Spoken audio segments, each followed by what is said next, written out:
Chapter 23 Miner Scouts. The leader of the Miner Scouts was Gustus, the eldest of the company of their foremen at the mines of Greasy Cave. His thick beard was turning gray, but he was still a man of tremendous strength and vitality. His gruff way of talking didn't disguise the tenderness he felt toward his men or his commitment to their well-being.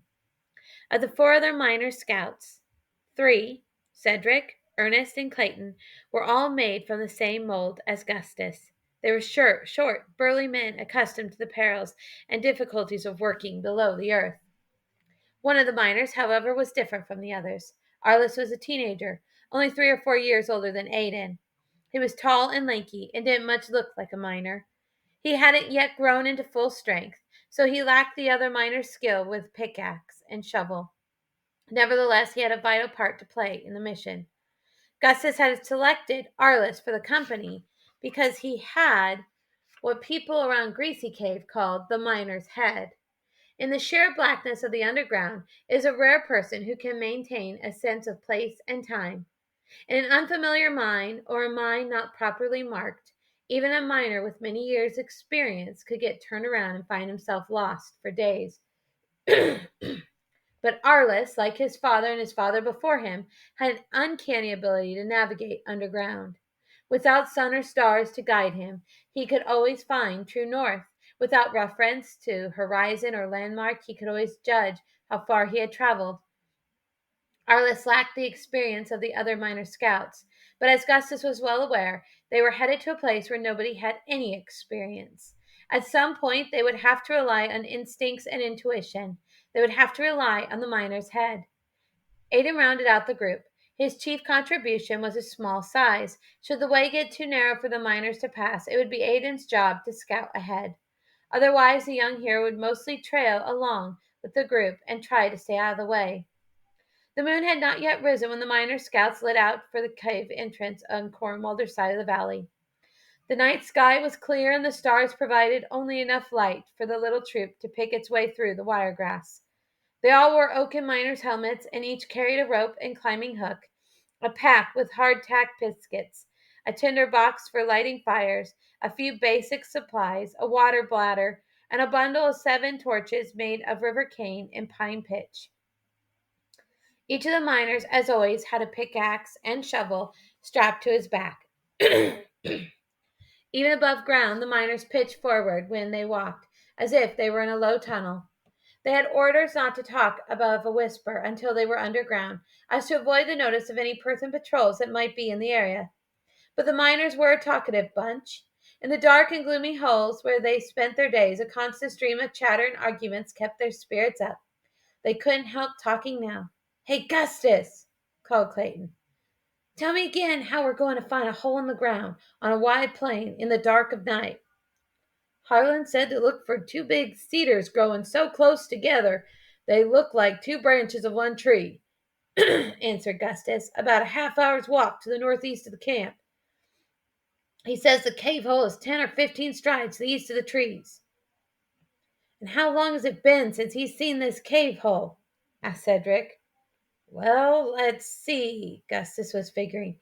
"He said they quit this country after the first Western invasion, and he hasn't been back since. So what's that, 30 years or more?" "Hey, Gustus," it was Clayton again. "How do we know the cave hole on this side leads to the cave hole on the Perthen side?" "We don't know for sure," said Gustus. "Well, if anybody can find a path underground, it's us," answered Cedric, a little defensively. "We were made for this sort of thing." "True," said Gustus. "But even so, the caves and tunnels we're used to were dug by human hands. We got maps. We got long experience. But these caves," he jabbed his finger toward the ground for emphasis, "these caves were hollowed out by the earth itself, by seeping water that melts away rock like spun sugar.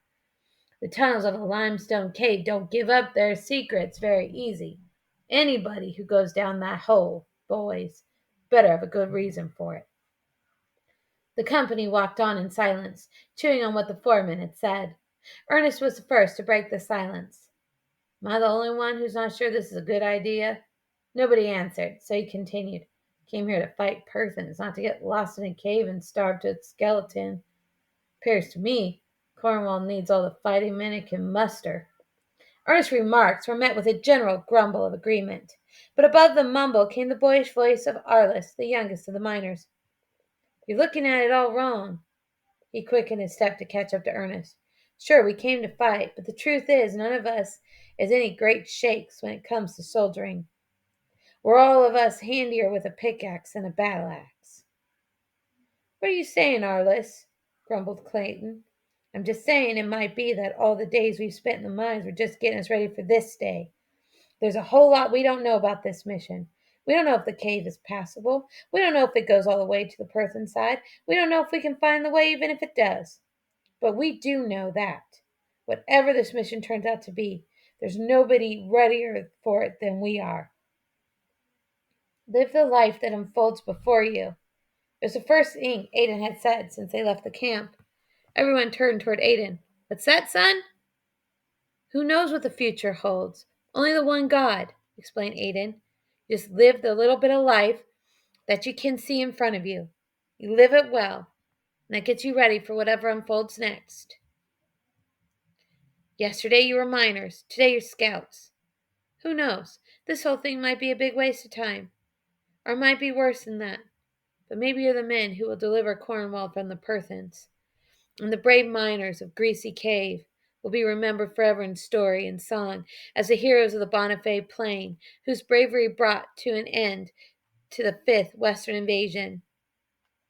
He broke into an impromptu song. Oh, the miners brave of Greasy Cave, they did not think it odd to make their way beneath the clay where human foot has never trod. Foldy, roldy, roldy, foldy, roldy, roll, dee, foldy, roldy, fiddly, foldy, roll. Oh, the miners brave of Greasy Cave came out the other side. They braved the gloom, they challenged doom, they made an end to Perth and pride. Foldy, roldy, roldy, foldy, roldy, doldy, dee, foldy, roldy, fiddly, foldy, roll. The miners were unaccustomed to being spoken as of heroes. They rather liked it. Without their even realizing it, their shuffling steps locked into a solidarily march as they sang the refrain from Aiden's song. Foldy, roll, dee, roll, dee, foldy, dee, roll, dee, roll. Dee, foldy, dee, roll, dee, fiddly, foldy, roll. Gustus stopped short. The twin satyrs, he said excitedly, pointing ahead. About 100 strides away, Aiden could just make out the silhouettes of the big, bushy trees. The company quickened their pace to keep up with their foremen. Standing to the east of the cedars, Gustus scanned the landscape in front of him, but he saw no cave entrance. 10 or 15 strides to the east of the twin cedars. He said to nobody in particular. That's what Harlan said, about where the clump of bushes is. Aiden's heart sank. Are you sure these are the right trees? Have to be, answered Gustus. There aren't many trees on this plain, much less big twin cedars. But how can a cave just disappear? Arliss, meanwhile, had gone over to the clump of bushes where Gustus had said the cave entrance should be. He was poking at the ground with the handle of his shovel. Boys, he called. What you reckon this is? Running to where Arliss stood, Aiden could see that the bushes concealed a slight depression in the landscape. The miner circled around Arliss to see what he was poking at in the sand. Looks like a rabbit hole to me, offered Clayton. A little big for a rabbit hole, ain't it? Well, it ain't no cave entrance. That's what you're getting at. I don't know, Arliss answered, jabbing at the hole with the digging end of his shoulder. I think it's a cave in. The hole opened a little under the shovel blade. Encouraged, Arliss attacked the sandy soil with renewed vigor.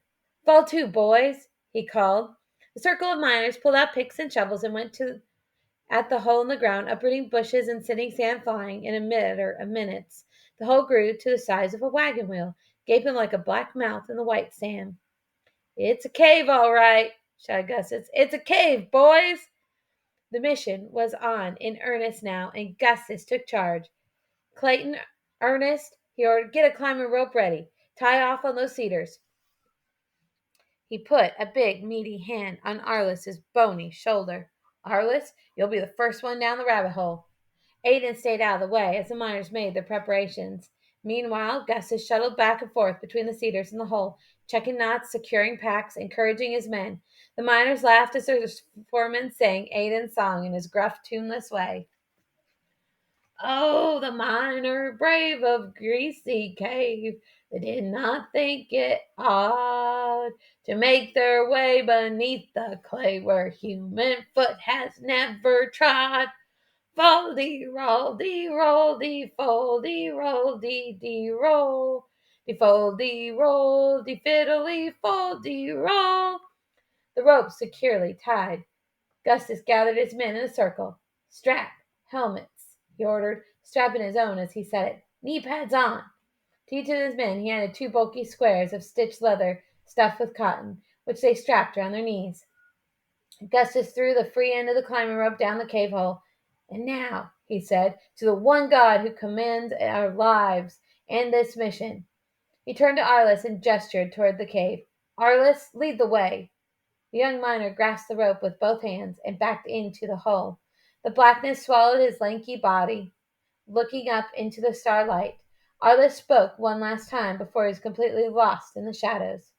For God, for country, for Cornwall.